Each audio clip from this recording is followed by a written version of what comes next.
Morning news and hair oil సమర్పిస్తున్న business breakfast షోకి స్వాగతం. ఏషియన్ మార్కెట్స్ లో ఒక పాజిటివ్ ట్రెండ్ చూస్తున్నాం ఈ మండే మార్నింగ్. ప్రత్యేకించి జపనీస్ అండ్ చైనీస్ ఇండిసెస్ రెండు కూడా స్ట్రాంగ్ గా ట్రేడ్ అవుతున్నాయి. ఇదే పరిస్థితి మిగతా ఏషియన్ మార్కెట్స్ లో కూడా కనిపిస్తుంది. ఎస్టెక్స్ నిఫ్టీ కూడా ఒక 35-40 పాయింట్ల గ్యాప్ అప్ ఓపెనింగ్ ని ఇండికేట్ చేస్తుంది. మేబీ 9600 లెవెల్ పైన మార్కెట్స్ ఓపెన్ అయ్యే అవకాశాలు కనిపిస్తున్నాయి. సో ఒక అధ్వానపు క్రికెట్ మ్యాచ్ తర్వాత కనీసం ఈ మాత్రం పాజిటివ్ ఓపెనింగ్ కూడా లేకపోతే క్రికెట్ ప్రేమికులందరూ కూడా క్రికెట్స్ రెండింటినీ కామన్ గా ప్రేమించే వారికి కాస్త డిసప్పాయింటింగ్ ఉంటుంది. సో మార్కెట్స్ పాజిటివ్ గా ఓపెన్ అయ్యేందుకు రంగం సిద్ధమవుతోంది. ఫ్రైడే రోజు మనం చూసిన వీక్నెస్ తర్వాత క్రూడ్ ప్రైసెస్ కూడా వీక్ గా ట్రేడ్ అవుతున్నాయి. ఇది కూడా మన ఇండియన్ మార్కెట్స్ కి కొంతవరకు అనుకూలమైన పరిణామంగా చెప్పుకోవచ్చు.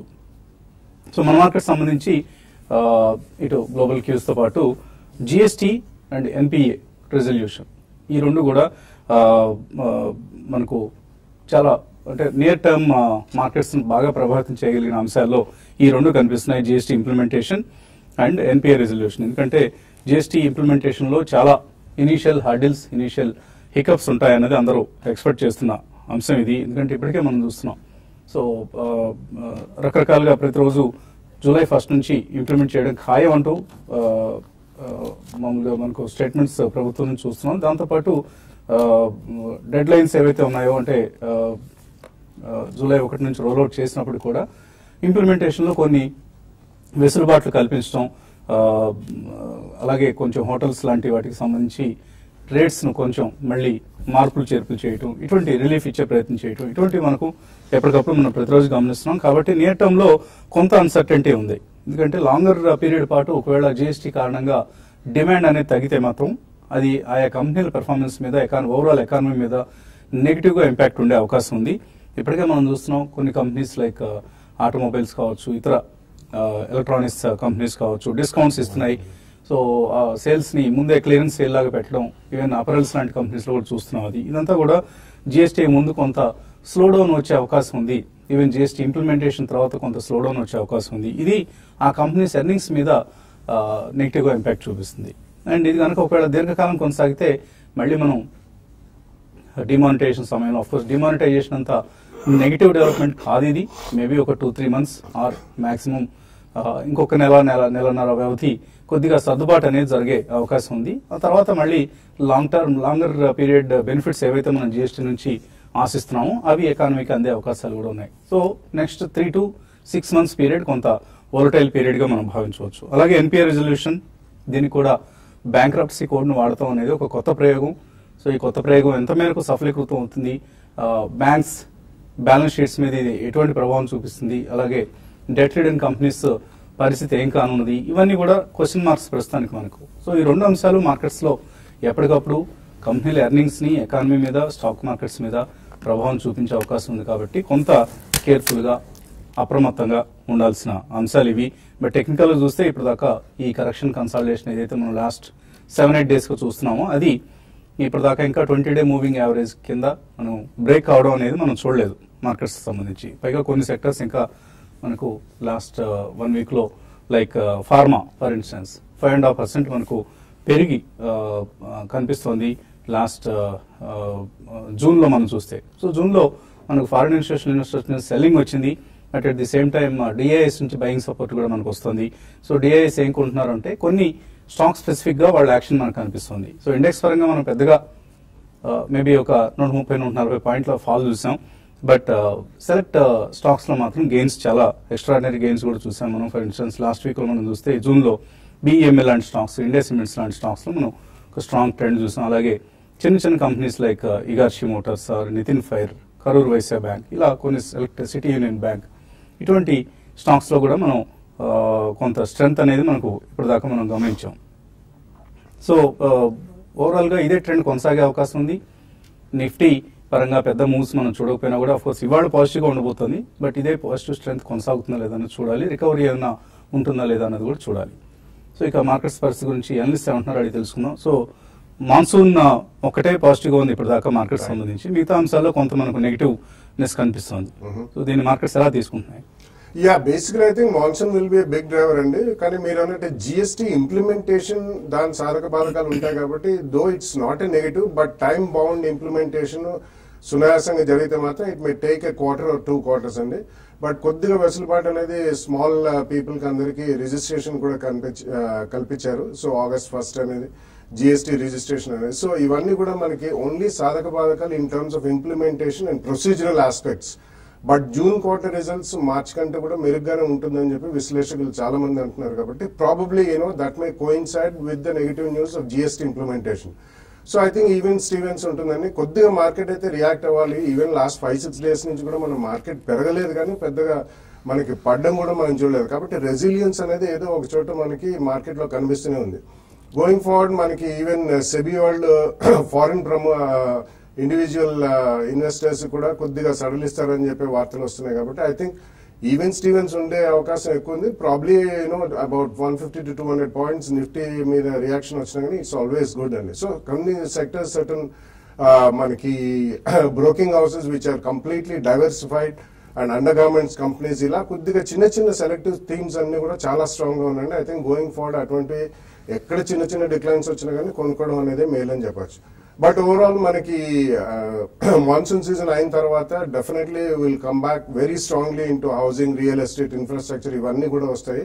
And during monsoon agri play అనేది చాలా స్ట్రాంగ్ గా ఉంటుంది. కాబట్టి అందులో కూడా మనకి ఎక్కడ చిన్న రియాక్షన్ వచ్చినా కానీ are fundamentally strong companies first price point లో కూడా పెద్ద రియాక్షన్ రాకపోయినా కూడా కొనుగోలు చేయడమే బెటర్ అండి. సో ఓవరాల్ ఇవాళ మార్కెట్ పాజిటివ్ గానే ఉంటుంది. I think many of the negatives will be discounted into positive sentiment అని అనుకుంటున్నాను.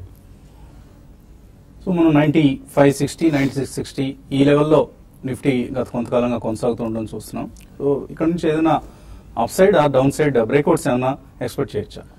No, I think clear breakouts మనకి ఇంకా రాలేదండి. చార్ట్స్ పరంగా చూస్తే కనుక మనకి 20-day మూవింగ్ యావరేజ్ అయితే ఉందో 9570 అప్రాక్సిమేట్లీ అక్కడ మనకి స్ట్రాంగ్ సపోర్ట్ ఉంది. అండ్ అగైన్ మనకి స్వింగ్ లో ఏదైతే ఉందో 9547 దగ్గర ఒక కీ సపోర్ట్ గా మనం షార్ట్ టర్మ్ పరిగణిస్తాం. సో దాని డిమాండ్ జోన్ గా మనం విల్ జస్ట్ క్రియేట్ చార్ట్స్ ప్రకారం. So definitely by on dips కానీ మనం కొద్ది రోజులుగా చెప్పడం జరుగుతుంది. సో అదే ఇప్పుడు కూడా I think it will continue. So 9547 కింద క్లోజ్ అయ్యేంత వరకు ప్రాబ్లీ మార్కెట్ డిమాండ్ జోన్ గా ఉంటుంది. కాబట్టి I think long positions create చేయడమే that's a good idea. Again 9547 cut అవుతే మేబీ దాని బ్రేక్ డౌన్ గా మనం పరిగణిస్తాం. అక్కడి నుంచి అబౌట్ 100-150 పాయింట్స్ కిందకి వెళ్లే ఛాన్స్ ఎక్కువ ఉంటుంది. అదేవిధంగా 9707 ఏదైతే ప్రీవియస్ స్వింగ్ హై ఉందో all time high, so probably అదే మనం హైయర్ సైడ్ బ్రేక్అవుట్ గా పరిగణిస్తాం. But otherwise intermediate short term resistant points మనకున్నాయి విచ్ ఇస్ 9625 అండ్ 9654 దగ్గర. So all in all probably market ఒక 70 to 100 పాయింట్స్ రేంజ్ లోనే అప్ ఆర్ డౌన్ ట్రేడ్ అయ్యే chance ఎక్కువ ఉంది. But again probably fresh positions తీసుకునే వాళ్ళు ఐ థింక్ డిప్ కోసం వెయిట్ చేయొచ్చు. ఈ రోజు గ్యాప్ అప్ ఏదైతే ఉంటుందో ప్రాబ్లీ దాన్ని అవాయిడ్ చేయాలి. ఈవెన్ బ్యాంక్ నిఫ్టీ చూస్తే కనుక మనకు ఆల్మోస్ట్ 23,380 ఏదైతే 20-day మూవింగ్ యావరేజ్ ఉందో అక్కడ ఒక స్ట్రాంగ్ బేస్ ఫామ్ అవుతుంది. So in fact 120-150 points bank Nifty పడినా కూడా బై ఆన్ డిప్స్ గా చెప్పుకోవచ్చు. బట్ అదేవిధంగా 23,600-620 దగ్గర మనకి కీ రెసిస్టెన్స్ ఉంది. కాబట్టి ప్రాబ్లీ అక్కడ మనకి సెల్లింగ్ కొంచెం వచ్చే ఛాన్స్ ఉంది.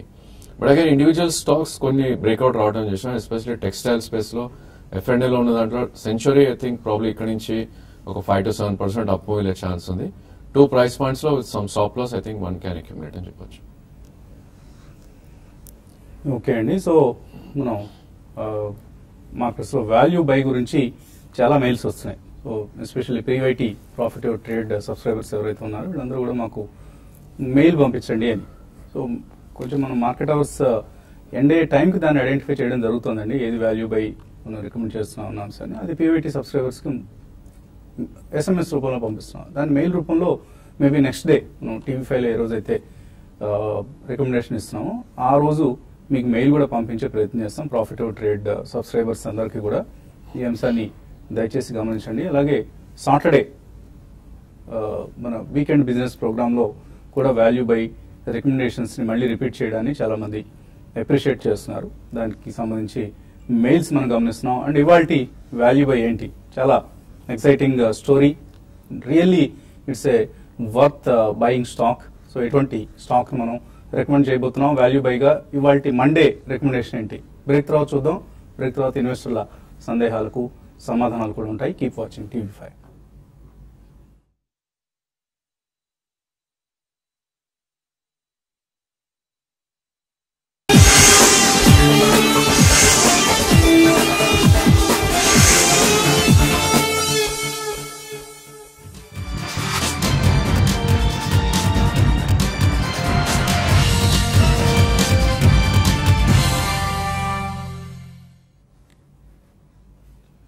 యూజ్ అండ్ హెయిర్ ఆయిల్ సమర్పిస్తున్న బిజినెస్ బ్రేక్ఫాస్ట్ తిరిగి స్వాగతం. లాస్ట్ వీక్ మనం ప్రారంభించిన సెగ్మెంట్, కొత్తగా ప్రారంభించిన సెగ్మెంట్ వాల్యూ బై. సో మార్కెట్లో ఉన్న స్టాక్స్ లో అండర్ వాల్యూడ్ అంటే ఇంట్రిన్సిక్ వాల్యూ కంటే కూడా తక్కువగా ట్రేడ్ అవుతున్న స్టాక్స్ ఏంటి అన్న స్టాక్స్ ని ఐడెంటిఫై చేసి మనకు వాల్యూ బై రూపంలో ఇవ్వడం అందరికీ తెలిసిందే. ఇవాల్టి వాల్యూ బై మనం గతంలో ఇంతకుముందు ఈ స్టాక్ గురించి కొన్ని సందర్భాల్లో మాట్లాడుకున్నాం. సో ఈ స్టాక్ లో ఉన్న వాల్యూ గురించి మాత్రం మాట్లాడుకోలేదు. Swelect Energy systems, so solar ఇండస్ట్రీలో పనిచేస్తున్న ఈ కంపెనీని గతంలో కూడా మనం కొన్నిసార్లు రికమెండ్ చేసిన సంగతి తెలిసిందే. సోలార్ ఇండస్ట్రీకి సంబంధించి మార్కెట్ లీడర్ గా చెప్పుకోవచ్చు ఈ కంపెనీని. ఎందుకంటే ఇండస్ట్రీకి సంబంధించి రకరకాల సెగ్మెంట్స్ లో సోలార్ పవర్ జనరేషన్ నుంచి పీవీ సెల్స్ మ్యానుఫ్యాక్చరింగ్ వరకు రకరకాల సెగ్మెంట్స్ లో ఈ కంపెనీ పనిచేస్తుంది. ఇటువంటి కంపెనీ బహుశా మనకు స్వెలెక్ట్ ఎనర్జీ లాంటిది సోలార్ పవర్ ఇండస్ట్రీలో ఎక్కడ లేదని చెప్పుకోవచ్చు. It's a unique company. So power electronics, power systems రంగంలో ప్రమోటర్స్ కి 30 సంవత్సరాల ఎక్స్పీరియన్స్ ఉండడం ఈ కంపెనీకి బాగా కలిసి వస్తుంది. గత ఆర్థిక సంవత్సరంలో మనం దేశవ్యాప్తంగా చూసాం, విండ్ పవర్ ను మించి మరి సోలార్ పవర్ ప్రాజెక్ట్స్ ఇంప్లిమెంట్ అయ్యాయి. ఆల్మోస్ట్ ఒక 1000 megawatts more than wind power last financial year లో మనం ఇంప్లిమెంట్ కావడం చూసాం. సో రాబోయే సంవత్సరాల్లో మరింత సోలార్ కి ప్రాధాన్యం పెరగడం ఖాయం కాబట్టి స్వెలెక్ట్ లాంటి కంపెనీస్ కి ఉజ్వలమైన భవిష్యత్ ఉంది అనడంలో ఎటువంటి అనుమానాలు కూడా మనం పెట్టుకోవాల్సిన లేదు. సో 2020 నాటికి ఫోటో వోల్టాయిక్ పవర్ జనరేషన్ కెపాసిటీని ఈ కంపెనీ 1000 మెగావాట్స్ కి పెంచుకోవాలని లక్ష్యంగా పెట్టుకుంది. అండ్ 2022 నాటికి ఎలాగూ 1,00,000 మెగావాట్ల పవర్ జనరేషన్ కెపాసిటీని కేంద్ర ప్రభుత్వం కూడా సోలార్ పవర్ నుంచి ఎక్స్పెక్ట్ చేస్తుంది కాబట్టి 1 గిగావాట్ లక్ష్యంగా పెట్టుకుంది. కాబట్టి సెలెక్ట్ లాంటి కంపెనీస్ కి ఇప్పుడు వాళ్ళు 1000 మెగావాట్స్ ఏదైతే టార్గెట్ పెట్టున్నారో అది చేరుకోవడం సునాయాసంగా కనిపిస్తుంది. ఇదంతా ఒకటైతే సెలెక్ట్ ఫైనాన్షియల్స్ లో అసలు వాల్యూ అంతా ఈమిడి ఉంది. Last financial year top line మనం చూస్తే కొంత తగ్గినప్పటికీ కూడా టేబుల్లో మీరు చూడొచ్చు, ఇక్కడ ఫైనాన్షియల్ రిజల్ట్స్ ఇస్తున్న టేబుల్లో. సో టాప్ లైన్ కొద్దిగా తగ్గింది, బట్ బాటమ్ లైన్ లో 30% గ్రోత్ కనిపించింది. సో ఈపీఎస్ దీంతో 21.4 రూపాయలు చేరింది. అంటే ప్రస్తుతం ఉన్న మార్కెట్ ప్రైస్ ఏదైతే ఉందో 475-480 మధ్యలో ఉంది. ఇది పిఈ 22.29 అవుతుంది అనమాట మనకి. సో ఇదే గ్రోత్ రేట్ ఒకవేళ మెయింటైన్ అవుతుంది అంటే 30% బాటమ్ లైన్ గ్రోత్ అనేది మెయింటైన్ అవుతుంది అని అనుకుంటే ఈ ఫైనాన్షియల్ ఇయర్ లో అరౌండ్ 28 రూపీస్ సిపిఎస్ వస్తుంది. సో మార్చ్ నాటికి 22 పిఈనే మెయింటైన్ అవుతుంది. ఒకవేళ పిఈలో ఎటువంటి ఎక్స్పాన్షన్ లేదు, ఓన్లీ 22 పిఈనే మెయింటైన్ అవుతుంది అనుకుంటే కూడా 616 రూపీస్ టార్గెట్ తో నెక్స్ట్ 1 year కి, అంటే మోర్ దాన్ 25% గ్రోత్. సో ఒకవేళ సోలార్ ఇండస్ట్రీ ఇప్పుడున్న ఎస్టిమేట్స్ ఏవైతే ఉన్నాయో అవే ఎస్టిమేట్స్ కనుక నిజంగా జరిగితే ఇంకా దీనికంటే కూడా మరింత షేర్ ప్రైస్ లో అప్రిసియేషన్ ఉండే అవకాశం కూడా కనిపిస్తుంది. అన్నిటికంటే బ్యూటీ ఏంటంటే book value 693 rupees per share ఉంటే కరెంట్ మార్కెట్ ప్రైస్ 477 రూపాయలు. సో చాలా గ్యాప్, మనకు huge gap. 0.68 price to book value మనకు కనిపిస్తుంది. And debt equity 0.14, almost debt free కంపెనీగా మనం భావించవచ్చు. సో ఎటువంటి డెట్ బర్డెన్ లేదు, బుక్ వాల్యూ కంటే చాలా తక్కువ అంటే 0.68 టైమ్స్ మనకు దొరుకుతుంది. అండ్ క్యాష్ కంపెనీలో ఉన్న క్యాష్ పరిస్థితి చూస్తే 104 కోట్లు ఉందంటే షేర్కి 103 రూపాయలు కంపెనీలో క్యాష్ పరిస్థితి మనకు కనిపిస్తుంది. అలాగే మ్యూచువల్ ఫండ్స్ లో ఈ కంపెనీకి 251 కోట్ల రూపాయల ఇన్వెస్ట్మెంట్స్ ఉన్నాయి, అంటే 245 రూపాయలు పర్ షేర్. సో 248 ప్లస్ 103 చూస్తే ఎంత అవుతుందండి? 351 రూపీస్ షేర్ లో క్యాష్ అండ్ క్యాష్ ఈక్వలెంట్స్ కనిపిస్తున్నాయి మనకు. మార్కెట్ ప్రైస్ ఎంత? 477 రూపాయలు. అంటే మనం పే చేస్తుంది it is just 120 rupees per share అనమాట. సో చాలా అట్రాక్టివ్ వాల్యూ కదా ఇది. సో వాల్యూ బైగా స్వెలెక్ట్ ఎనర్జీ సిస్టమ్స్ మనం రికమెండ్ చేస్తున్నాం. Just go and buy it. మీ పోర్ట్ఫోలియోలో తప్పకుండా వన్ ఆఫ్ ది షేర్స్ గా దీన్ని మేబీ రాబోయే 2-3 years మెయింటైన్ చేసేందుకు అవకాశం ఇస్తుంది ఈ company. Buy Swelect Energy Systems for the next 1 to 2 years target అనమాట. సో 2 years తర్వాత టార్గెట్ ఎంత అనేది మళ్ళీ మనం ఒకసారి రివ్యూ చేసుకొని టార్గెట్ ప్రైస్ చెప్పుకోవచ్చు. సో ఇవాళ value buy Swelect Energy Systems. ఇక ఇన్వెస్టర్స్ నుంచి కాల్స్ అలాగే మెయిల్స్ కూడా తీసుకోవాల్సిన సమయం ఇది. కాలర్ లైన్ లో ఉన్నారు. హలో.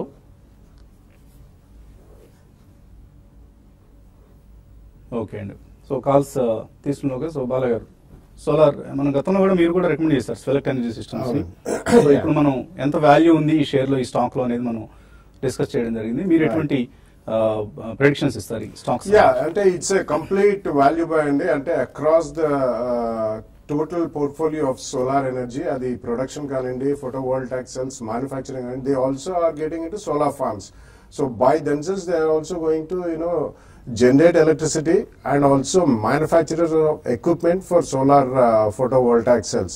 So going forward, మనకు అందరూ కూడా టెక్నాలజీ లాస్ట్ 5 years లో చాలా బ్రహ్మాండంగా పెరగడం జరిగింది. అంటే efficiency of storage and also transmission and distribution లో కూడా there are lot of changes. కాబట్టి కంప్లీట్ వాల్యూ చైన్ లో ఉంది కాబట్టి select I think they will do well over the next 2 years, as you said, 2 or 3 years. I mean, it all depends upon ఈ లోపల ఏదన్నా అనూహ్యమైన మార్పులు టెక్నాలజీలో వచ్చి కంపెనీ అడాప్ట్ చేస్తే it can be even more than that. So complete value based chain లో ఉంది కాబట్టి, and that to in the renewable energy which is the most cleanest energy. I think they will do well going forward అండి. Specific targets అంటూ ఏం లేదు కానీ, but definitely I think they will give at least outsized returns rather than the index growth అని కూడా చెప్పచ్చు.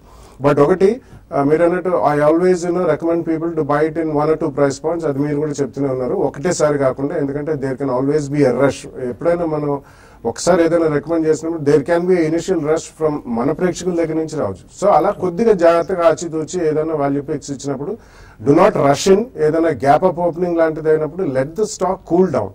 అప్పుడు అయిన తర్వాత 1 or 2 price points కొనుక్కుంటే డెఫినెట్లీ లాభసాటిగా ఉంటుంది. సో మేబీ మీరు 100 షేర్లు కొనాలి లేదా 200 షేర్లు కొనాలనుకుంటే 50% మనం రికమెండేషన్ ఇచ్చిన టైంలో తర్వాత మరొక 25% అలా కూడా మీరు కొనుక్కుంటూ వెళ్ళడం అనేది కరెక్ట్ పద్ధతి అవుతుంది. కాలర్స్ లైన్లో ఉన్నారు.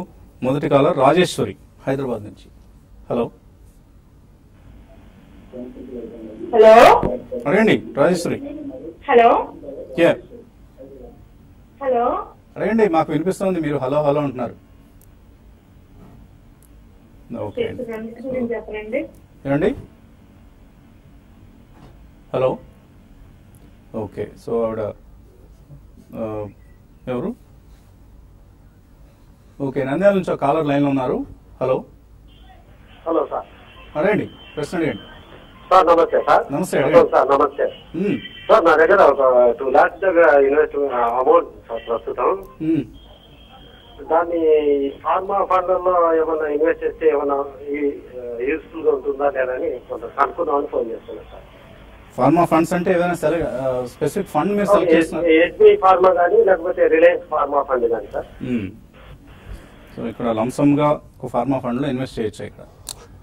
ఐ డోంట్ థింక్ సో అండి. లంసమ్ గా చేయొద్దు, మరీ ఎస్ఐపీ కాకుండా ప్రాబ్లీ నెక్స్ట్ 3 months ఒక 1/4 ఈచ్ అలా చేయండి. ఈ లోపల ఏదన్నా కొంచెం రియాక్ట్ అయినా కానీ you will get a basket of shares number 1. And definitely ఒకటేసారి ఎప్పుడు కూడా మనం ఇన్వెస్ట్ చేయకూడదండి. ఓన్లీ ఫార్మా ఫండ్ అనే కాదు, ఏమైనా సెక్టోరల్ ఫండ్స్ లో మాత్రం ఎప్పుడు కూడా స్టాగర్డ్ బయింగ్ అనేది ఉండాలి. సో రాబోయే 3 to 4 months లోపల 25% ఈచ్ ఒక్కొక్క ఫండ్ లో చేయండి. ఇన్ కేస్ ఏదన్నా బై ఛాన్స్ ఒక 1 or 2 టాప్ లైన్ షేర్స్ పడి ఫార్మా ఫండ్ కొద్దిగా ఏదన్నా ఎక్కువ కరెక్ట్ అయితే అక్కడ కొద్దిగా అడిషనల్ చేయండి. ఒకసారి మాత్రం చేయొద్దండి. తర్వాత కాలర్ మురళీకృష్ణ హైదరాబాద్ నుంచి. హలో వసంత్ గారు. నమస్తే అండి. నమస్తే అండి, అడగండి మురళీకృష్ణ. సార్ కొంచెం లెందీ క్వశ్చన్ అండి. నాది ఇప్పుడు 55 years. ఇక్కడి నుంచి 15 సంవత్సరాలు షిఫ్ట్ చేద్దాం అనుకున్నాను మ్యూచువల్ ఫండ్స్ లో. ఓకే, ఒక 20,000 చెప్పాను పర్ మంత్. మంత్లీ దానికి అనుకూలంగా ఒక 6 funds, large cap, mid cap, small cap. వీటిలో ఏమైనా చెప్పగలరా? లేకపోతే మీరు ఏదైనా పెయిడ్ సర్వీస్ ఉన్నా నేను అక్కడ అయినా తీసుకోగలను. ఏంటి మీ ఆబ్జెక్టివ్ ఏంటండి? ఎందుకోసం ఎస్ఐపి చేద్దాం? నెలకి 20,000 చొప్పున షిఫ్ట్ చేయడానికి ఒక 3 రకాల ఫండ్స్, 6 ఫండ్స్ కావాలి. Large cap, mid cap, small cap. అంటే మీరు మీ ఆబ్జెక్టివ్ గురించి అడుగుతున్నాను నేను. ఎందుకోసం ఇప్పుడు కొద్దిగా లేట్ గా స్టార్ట్ చేస్తున్నారు మీరు, 55 years లో సేవింగ్స్ స్టార్ట్ చేస్తున్నారు. సో బై ది టైమ్ ఆ 15 years కంప్లీట్ అయ్యే టైంకి మీరైనా నేనైనా 70 తర్వాత గంట కొట్టమని గ్యారంటీ ఏం లేదు కదా. సో మీ ఆబ్జెక్టివ్ ఏంటి? ఓకే, మురళీకృష్ణ గారు వెంటనే కాల్ పెట్టేశారు. బట్ కొద్దిగా ఎర్లీగా స్టార్ట్ చేయాలండి ఎప్పుడైనా సరే. సేవింగ్స్ అనేది we have to maintain hour savings record at least from the age of if not 25-30 నుంచి అయినా కనీసం స్టార్ట్ చేస్తే బై టైం రిటైర్ అంటే 55-60 వచ్చే టైంకి మంచి కార్పస్, హ్యూజ్ కార్పస్ మనకు జమ అవుతుంది. అక్కడ నుంచి మన టార్గెట్స్, ఆబ్జెక్టివ్స్ ఏవైతే ఉంటాయో పిల్లల కోసం కావచ్చు, మన రిటైర్మెంట్ అవసరాల కోసం కావచ్చు, సేవ్ చేసుకోవచ్చు. ఇప్పుడు గురుగారు చెప్పింది బహుశా వాళ్ళ గ్రాండ్ చిల్డ్రన్కో ఎవరికైనా పాస్ ఆన్ చేయడానికి అన్నట్లుగా అనిపిస్తుంది. సో దానికోసం మీరు ఒక 2-3 schemes like Birla Sun Life లో ఫ్రంట్ లైన్ ఈక్విటీని మీరు సెలెక్ట్ చేసుకోవచ్చండి. అలాగే కొన్ని సెలెక్ట్ ఫోకస్ ఫండ్స్ బాగా పనిచేస్తున్నాయి. For instance like DSP BlackRock లో ఫోకస్ 25 కావచ్చు, ఆర్ కోటక్ లో ఒక ఫోకస్ ఉంది, కోటక్ 50 అనేది ఒక ఫోకస్ ఫండ్ ఉంది. ఇటువంటి వాటిలో మంచి రిటర్న్స్ వస్తున్నాయి. వీటిని మీరు సెలెక్ట్ చేసుకోవచ్చు. వీటితో పాటు మనం గతంలో రికమెండ్ చేసిన ఎస్బీఐ బ్లూ చిప్ ఫండ్ లాంటివి వీటిలో మీరు చేయండి. మీరు don't invest in small cap funds as of now అండి, ఎందుకంటే బాగా హ్యూజ్ వాల్యుయేషన్స్ మనకు కనిపిస్తున్నాయి. So mid and small cap funds మీ రిస్క్ ప్రొఫైల్కి అనుగుణంగా మీరు అవాయిడ్ చేసి stay focused in large cap funds అండి. తర్వాత కాలర్ హైదరాబాద్ నుంచి Swapna. Good morning sir. Morning అండి, అడగండి. యాక్చువల్గా క్వశ్చన్ ఏంటంటే ఇప్పుడు 2 IPOs ఉన్నాయి కదా sir, Iris life sciences and CSDL CDSL. సో వాటిని అప్లై చేయొచ్చా ఏంటి అనేసి వాటి మీ వ్యూ తెలుసుకుందామని చెప్పాను. రెండు అప్లై చేయొచ్చండి, రెండు కూడా మంచి ఇష్యూసే. కొద్దిగా ఎరిస్ లైఫ్ సైన్సెస్ కొద్దిగా ప్రైజీగా అనిపిస్తుంది, కొంచెం హై ప్రీమియం కనిపిస్తుంది. బట్ స్టిల్ ఎఫ్డీఏ బాదరబందీ లేని కంపెనీ అంటే ఇది. ఇప్పుడున్న ఫార్మా స్టాక్స్ అన్నిట్లోనూ ఎంతో కొంత ఎఫ్డీఏ ఇష్యూ ఉంది. ఈ కంపెనీలో కంప్లీట్లీ డొమెస్టిక్ స్టోరీ, అసలు ఎక్స్పోర్ట్ ఇన్కమ్ అనేది నిల్ ఈ కంపెనీకి. సో ఆ నేపథ్యంలో ఎరిస్ లైఫ్ సైన్సెస్ మనం రికమెండ్ చేస్తాం లాస్ట్ వీక్ కూడా. అండ్ సిడిఎస్ఎల్ చక్కగా రీజనబుల్లీ ప్రైస్డ్ అండి. ఎన్ఎస్డిఎల్తో పోలిస్తే కొంచెం మార్కెట్ షేర్ తక్కువగా ఉంది, 44% మార్కెట్ షేర్ కనిపిస్తుంది. అండ్ 145 to 149 ప్రైస్ బ్యాండ్ ఏదైతే ఉందో ఇది చాలా అట్రాక్టివ్గా అనిపిస్తుంది. తప్పకుండా రెండింటికి అప్లై చేయండి, ఈక్వల్లీ అప్లై చేయండి. Maybe you will get some allotments and తర్వాత లిస్టింగ్ గెయిన్స్ ఉండే అవకాశం కూడా ఉంటుంది. So next mail Raveena mail పంపించారు. ఆవిడ జేహెచ్ఎస్ వెన్గార్డ్ అనుకుంటాను, HUL, M&M ఈ 3 లాంగ్ టర్మ్ కోసం తీసుకుందాం అనుకుంటున్నారు. Yeah, I think you can definitely buy and M&M and HUL, no doubt about it. You can go and రెండు కూడా లీడర్స్. బట్ JHS వెన్గార్డ్ అనేది రీసెంట్ టైమ్స్ లో చాలా షార్ప్ అప్రిషియేషన్ మనం చూసాం. వాళ్ళ గతంలో ఓన్లీ కాంట్రాక్ట్ మ్యానుఫ్యాక్చరింగ్ చేసేవాళ్ళండి కోల్గేట్ కి. రీసెంట్లీ పతాంజలి కూడా చేస్తున్నారు, both toothpaste and also toothbrushes కూడా ఫస్ట్ చేసేవాళ్ళు. అండ్ ఓన్ బ్రాండ్ ఇంట్రడ్యూస్ చేయడానికి ట్రై చేస్తున్నారు కాబట్టి కొద్దిగా sales and general and administrative expenses SGA expenses అది పెరిగే అవకాశం ఉంది. అండ్ బాగా పెరిగింది కాబట్టి కొంచెం కరెక్షన్ గురించి వెయిట్ చేయడంలో తప్పలేదు. లేదంటే ఒక 2-3 ప్రైస్ పాయింట్స్ ఇటువంటి దాంట్లో కొద్దిగా ఎక్కువ ఉంటుంది కరెక్షన్ కాబట్టి అబౌట్ 10 to 12 and 15-20% కరెక్షన్స్ లో కొనుక్కోండి. సో ఈ స్టాక్ మన వైజాగ్ వర్క్ షాప్ లో కూడా JHS వెన్గార్డ్ ని రికమెండ్ చేయడం జరిగింది. సో బాగా యాక్టివ్గా ట్రేడ్ అవుతున్న స్టాక్ ఇది. Fundamentally also it's a good company. ఇంకా చాలా మెయిల్స్ అలాగే కాలర్స్ మిగిలిపోయారు. వీళ్ళందరినీ మనం యూట్యూబ్లో కలుసుకున్నప్పుడు సమాధాన పరుద్దాం. అండ్ ఏవైతే 2 IPOs ఇంకా మనకు ఆన్లో ఉన్నాయో ఇవాళ CDSL కూడా ఓపెన్ అవుతుంది. సో ఈ IPOs సంబంధించిన విశ్లేషణ, మరిన్ని సెకండరీ మార్కెట్ విశేషాలు యూట్యూబ్ ప్రసారాల్లో మాట్లాడుకుందాం. Keep watching TV5.